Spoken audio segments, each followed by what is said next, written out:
Kalau 3 poin di Hanoi bisa didapat, maka peluang kita untuk lolos ke babak ketiga menjadi lebih besar. Karena tantangan berikutnya adalah 11 Juni lawan Filipina. Ambil 3 poin di situ, kemungkinan kita lolos 3 besar menjadi besar. Karena kalau tidak ada proses itu, tidak ada set pieces itu, kalau tidak ada lemparan jauh itu, kita nggak bisa bikin gol. Kita nggak bisa bikin gol. Dari sebuah proses open play kita nggak bisa bikin gol. Jadi gol itu skemanya dari set pieces. Set pieces apa? Lemparan ke dalam.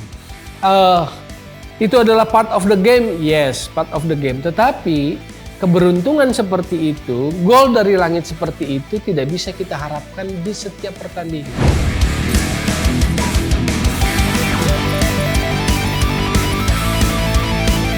Yo, balik lagi bersama Bung Toel di podcast di Toel Sportify Indonesia.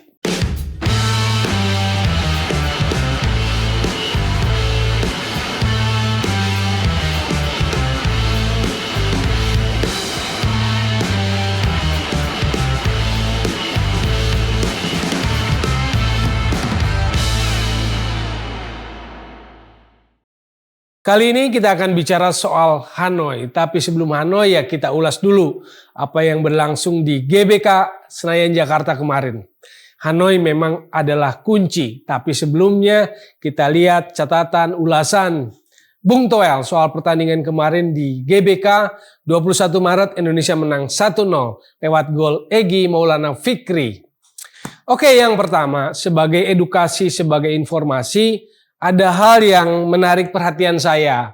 Waktu sehari sebelum pertandingan ada jumpa pers, preskon, yang hadir adalah pelatih Sinteyong dan juga Sandy Walsh. Itu memang ada dalam regulasi pertandingan atau regulasi kompetisi. Kalau di FIFA namanya Preliminary Competition Organization. Itu babnya atau pasalnya pasal tentang media. Jadi adalah kewajiban preskon. Jadi ada satu pemain. Begitu juga di kompetisi Liga Indonesia, Liga 1 juga ada pasal tentang itu, tentang preskon. Pemain yang dihadirkan dalam preskon.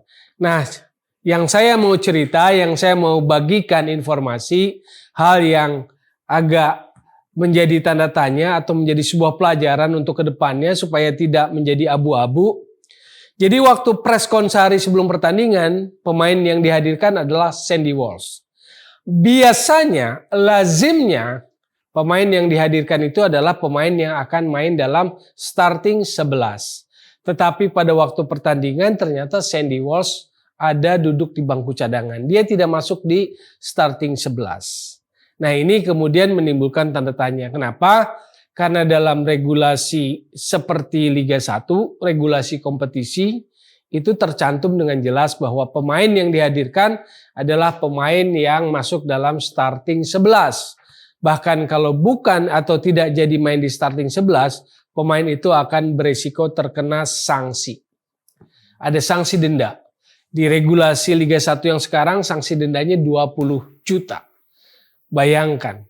Jadi regulasi Liga 1 kompetisi itu pasti nggak akan ngarang-ngarang atau nggak akan menghayal membuat pasal tentang itu, bahkan ada sanksi dendanya kalau tidak ditaati, berarti kan mengacu kepada aturan yang ada di FIFA. Nah, pertanyaannya supaya nggak jadi abu-abu, ini penting para pihak yang berkepentingan dalam hal ini PSSI maupun Timnas memberikan sebuah edukasi gitu loh, supaya tidak simpang siur. Karena di Liga 1 regulasi kompetisinya menyebutkan bahwa pemain yang dihadirkan dalam preskon atau jumpa pers sehari sebelum pertandingan itu adalah pemain yang masuk dalam starting 11. Nah, dalam kasus pertandingan pertama, bukan pertandingan pertama, Indonesia Vietnam kemarin Sandy Walsh yang dihadirkan, tapi Sandy Walsh tidak masuk dalam starting 11. Itu yang menjadi isu yang harusnya menjadi sebuah informasi dan edukasi bagi publik penggemar bola. Silakan PSSI untuk bisa memberikan sebuah penjelasan terkait ini. Siapapun yang berkepentingan, karena di Liga 1 tercantum aturan regulasi mengenai itu. Dan jika pemain yang dihadirkan bukan pemain yang masuk dalam starting 11 keesokan harinya, maka akan ada denda sebesar 20 juta rupiah. Nah itu penjelasan tentang regulasi. Kita masuk ulasan pada misalnya starting line up-nya Indonesia di babak pertama. Nadeo mengalami cedera di latihan terakhir sebelum pertandingan. Adi Satrio yang turun di posisi menjaga gawang. Sejujurnya belum cukup melegakan penampilan dari Adi Satrio, belum cukup bikin nyaman gitu loh, safe gitu lah. Jadi memang di sektor penjaga gawang ketika Nadeo dalam posisi cedera tidak bisa main, Adi Satrio belum membuat publik bola agak nyaman dengan penampilannya. Itu Adi Satrio posisi menjaga gawang. Nah sekarang menjelang pertandingan kedua di Hanoi ada kabar ada beberapa pemain demam, 5 disebutkan. Salah satunya juga disebutkan adalah Muhammad Riyandi. Nah ini juga catatan. Jika ini benar maka pos penjaga gawang menjadi sangat rawan. Karena Nadeo cedera, Muhammad Riyandi dikabarkan demam. Itu posisi menjaga gawang. Posisi bek kanan kemarin yang main Yakob Sayuri. Saya berpikir bahwa tadinya saya berpikir bahwa Yakob Sayuri akan main lebih di depan, didorong ke depan. Sandy Walsh main sebagai wing bek kanan. Tadinya saya berpikir seperti itu.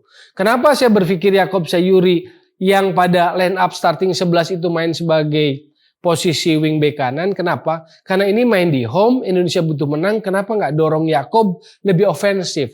Lebih posisi di depan gitu loh. Tetapi Sinteyong memilih Yakob jadi wing bek kanan, Witan Sulaiman yang jadi penyerang di depan di sayap kanannya kemarin gitu kan. Karena Witan sayap kanan, Hoki Caraka nomor 9, striker ujung tombak Rafael Strike dari sebelah kiri, sayap kiri gitu loh. Itu formasi kemarin. Jadi catatan pertama tadi soal Adi Satrio penjaga gawang belum cukup membuat aman. Nomor 2 Yakob Sayuri. Kenapa tidak dimainkan lebih ofensif di posisi sayap kanan? Karena ada satu momen begitu dapat peluang dia langsung membahayakan ketimbang sebagai wingback kanan. Karena di wingback kanan ada Sandy Walsh. Itu catatan pertanyaan. Lalu posisi wingback kiri Nathan Chuaon, pemain yang baru dinaturalisasi minggu lalu tanggal 11 Maret diambil sumpahnya, langsung debut, langsung main sebagai starter. Ini pun beresiko dan benar saja menurut saya penampilannya tidak mengesankan di babak pertama. Tentu yang harus bertanggung jawab adalah Sinteyong karena dia yang memutuskan, dia yang memilih, dia yang menetapkan Nathan Chuaon sebagai wingback kiri main pertama gitu loh. Jadi komposisi babak pertama, line up babak pertama dengan performa babak pertama yang tidak mengesankan atau menurut saya sih jelek, buruk. Performa di babak pertama ya tentu adalah tanggung jawab pelatih. Mulai dari susunan komposisi pemain yang dipilih maupun juga dari permainan yang gak jalan. Bayangkan hampir 25 menit timnas Indonesia atau penguasaan bola dikuasai oleh tim lawan Vietnam. Bayangin Vietnam hampir 25 menit pegang bola menekan pertahanan Indonesia di GBK. Di kandang kita sendiri gitu loh kemarin. Untungnya situasi kemudian membaik di babak kedua.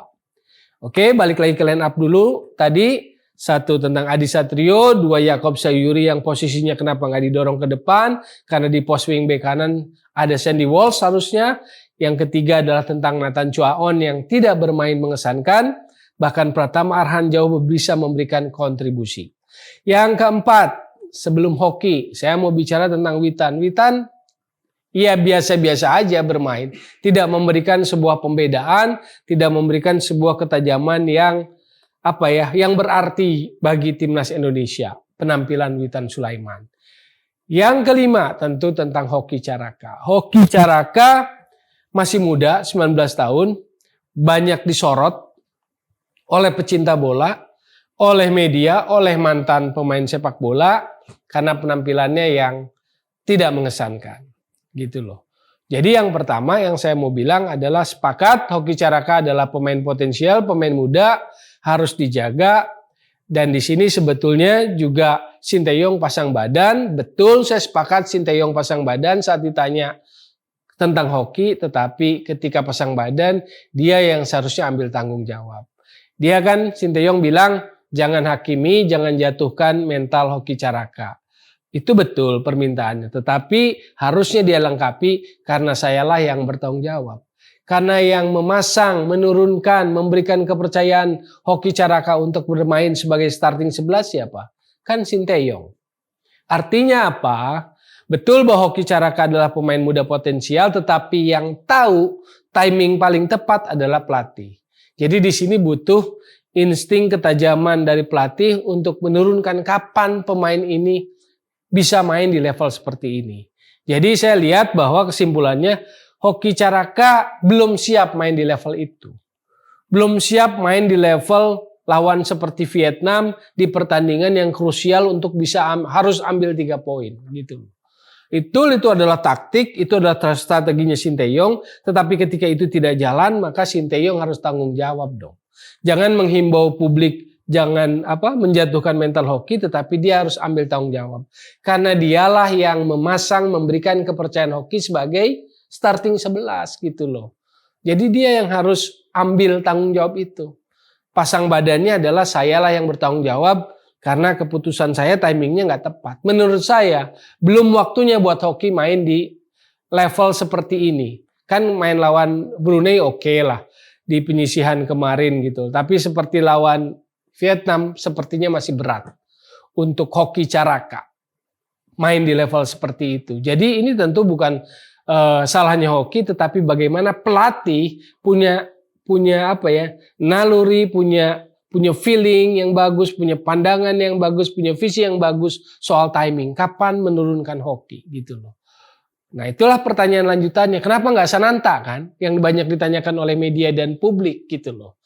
Nah Sananta, Ramadan Sananta kalau kita lihat itu, makanya saya seringkali bilang soal favoritism. Saya suka bilang favoritism gitu loh. Kenapa? Karena kalau bicara soal Sananta, Indra Safri cenderung lebih sering memasang Sananta. Tapi Sinteyong lebih sering cenderung memasang Hoki Caraka. Makanya saya bilang soal favoritism. Kalau Anda perhatikan, kalau publik perhatikan dan saya perhatikan, contoh di tim SEA Games kan Hoki nggak masuk. Tapi tim senior dipanggil oleh Sinteyong gitu loh. Di tim SEA Games Ramadan Sananta yang jadi pilihan buat Indra Safri. Tapi di tim senior Hoki Caraka yang jadi pilihan buat Sinteyong ketimbang Sananta. Jadi ini catatan-catatan menurut saya sih, dan dia jangan sekedar menghimbau, jangan jatuhkan mental Hoki, enggak. Yang naruh Hoki bertanding di situ itu adalah Sinteyong. Jadi Sinteyong harus pasang badan dengan bertanggung jawab. Karena sayalah yang memasang itu. Dia harus mengakui bahwa keputusannya enggak tepat. Bahwa memainkan Hoki pada saat lawan Vietnam belum waktu yang tepat. Belum levelnya buat Hoki. Itu loh catatannya tentang Hoki Caraka. Lalu kaitannya dengan Ramadan Sananta. Jadi overall pertandingan kemarin menang 1-0 sesuai target, tapi performa di babak pertama menurut saya buruk. Performa di babak pertama nggak mencerminkan kita tim yang main di kandang sendiri, tim yang sangat lapar untuk menang. Enggak. Justru tim yang sempat kesulitan karena ditekan, dikuasai permainan oleh Vietnam. Baru menit ke-29, Rafael Strijk bisa melakukan shooting on target pertama kali untuk Indonesia ke gawang Vietnam. Menit 29 bayangin. Gitu. Sebelumnya kita agak kesulitan. Baru di babak kedua, permainan kita agak berubah. Permainan kita menjadi lebih baik. Pergantian pemain itu membantu gitu loh. Terutama Nathan Chuaon diganti oleh Pratama Arhan. Pratama Arhan tipikalnya lebih ofensif. Wingback kiri yang lebih ofensif gitu loh. Dan itu memberikan pengaruh. Oke, satu-satunya gol kan tercipta lewat lemparan ke dalam, lemparan jauh ke dalam dari Pratama Arhan. Dia punya kelebihan itu. Betul bahwa situasinya kan proses golnya adalah lemparan ke dalam Pratama Arhan menimbulkan scrimmage kemelut di depan gawang Vietnam. Nomor 3 Vietnam, Van Binh Truong kalau nggak salah, itu melakukan kontrol atau clearance yang salah. Jadi saya lihat ada keraguan antara clearance dan kontrolnya nggak bagus. Bolanya jatuh ke depan Egy. Egy tentu dengan leluasa tanpa kawalan juga bisa menceploskan bola ke gawang Vietnam. Jadi tentu ini adalah bagian dari pertandingan. Gol dari Indonesia itu adalah set pieces, bola mati, betul, gitu loh. Ini adalah bagian dari pertandingan, iya betul.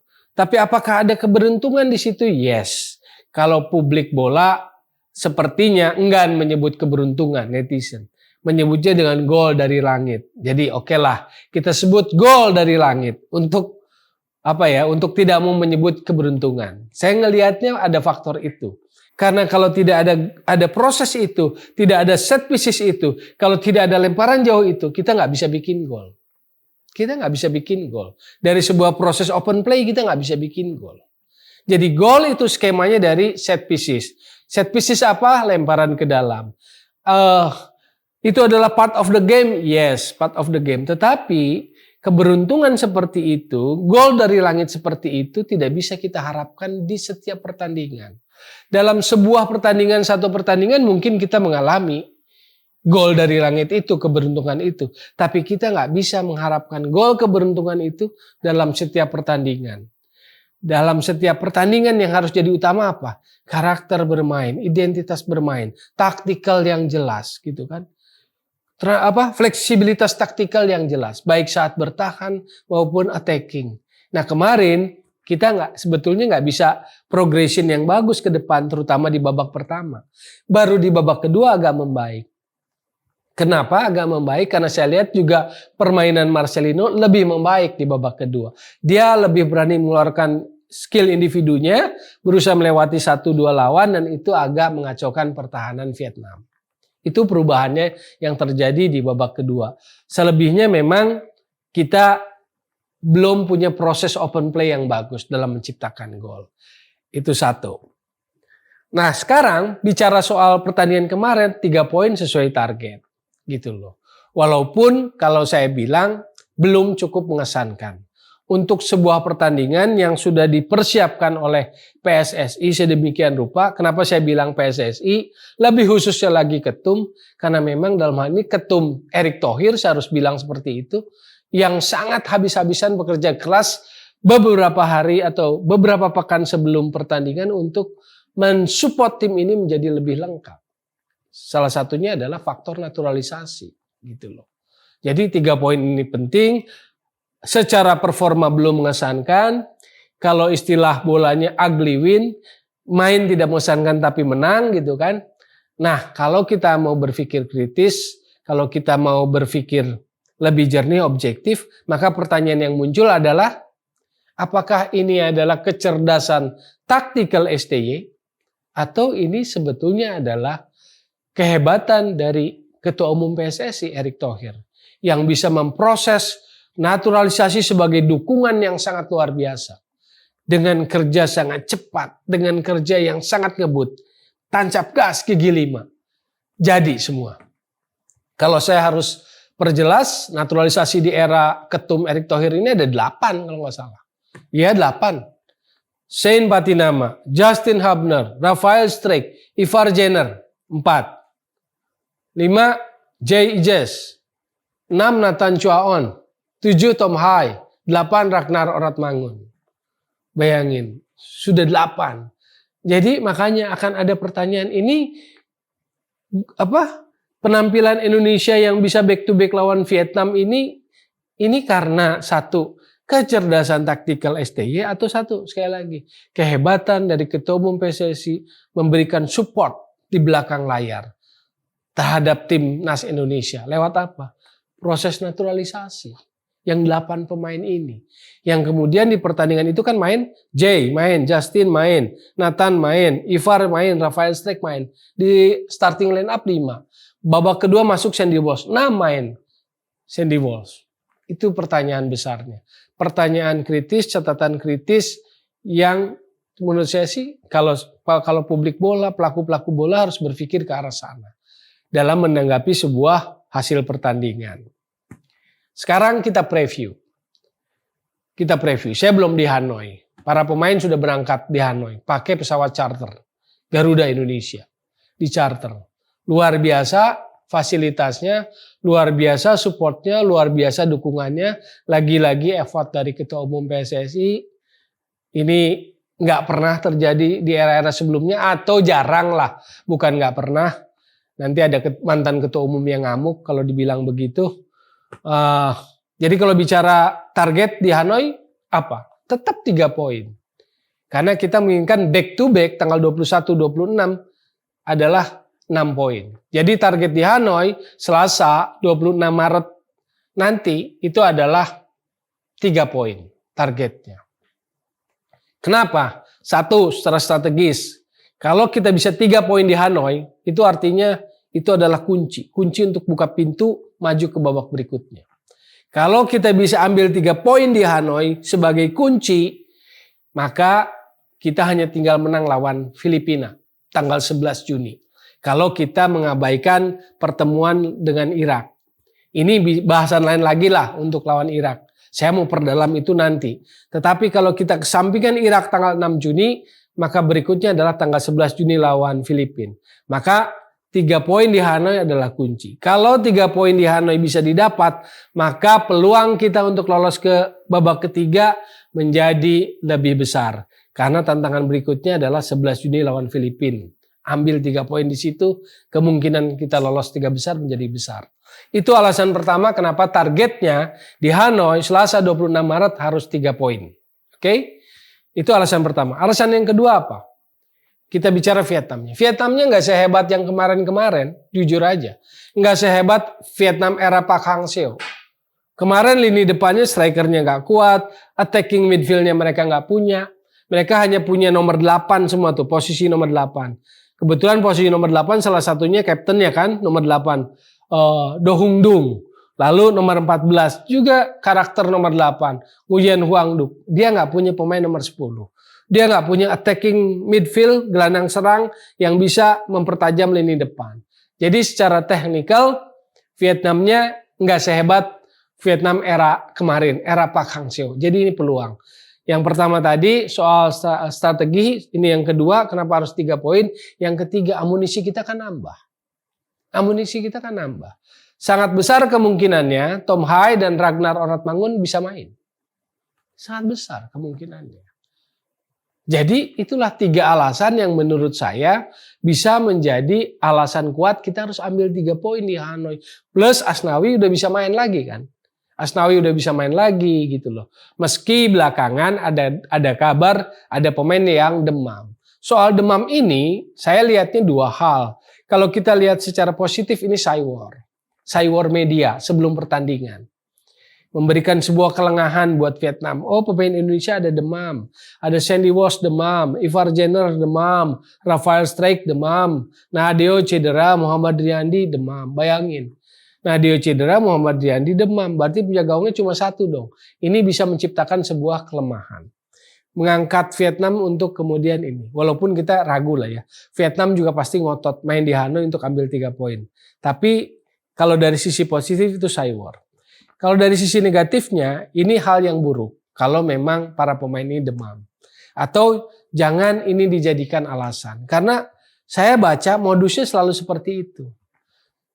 Alasannya, alasan jam penerbangan, alasan lapangan buruk kan sempat, alasan apa lagi. Jadi selalu begitu polanya.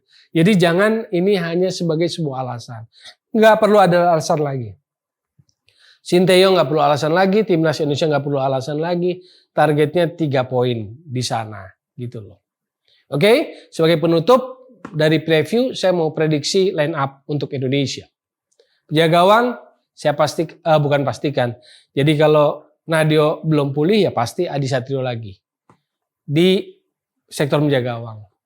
Di wing back kiri, saya lihat Pratama Arhan akan main lagi. Pratama Arhan. Di center back 3 akan ada Justin Hubner, lalu Jay Izes bisa main lagi, lalu Sandy Walsh atau Rizky Ridho, gitu loh. Jadi pilihannya sebetulnya adalah apakah yang dimainkan Rizky Ridho lebih dulu atau Sandy Walsh. Jadi 2 di belakang sih akan tetap main, perkiraan saya 3 center back, Justin Hubner, Jay Izes, lalu yang satu lagi antara Rizky Ridho dengan Sandy Walsh. Wingback kanannya akan jatuh ke Asnawi Mangku Alam, gitu loh. Tengahnya Ivar dan juga Marcelino. Sekarang pertanyaannya di depan. Rafael Struijk akan jadi pilihan pertama.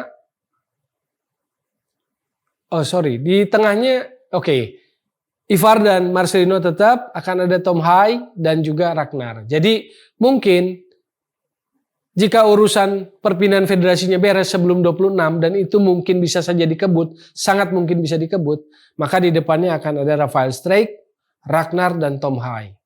Didukung 4 di tengahnya adalah Pratama, Ivar Jenner, Marcelino, dan Asnawi. Di belakangnya 3, Justin, Jay Ises, dan atau Rizky Ridho atau Sandy Walsh.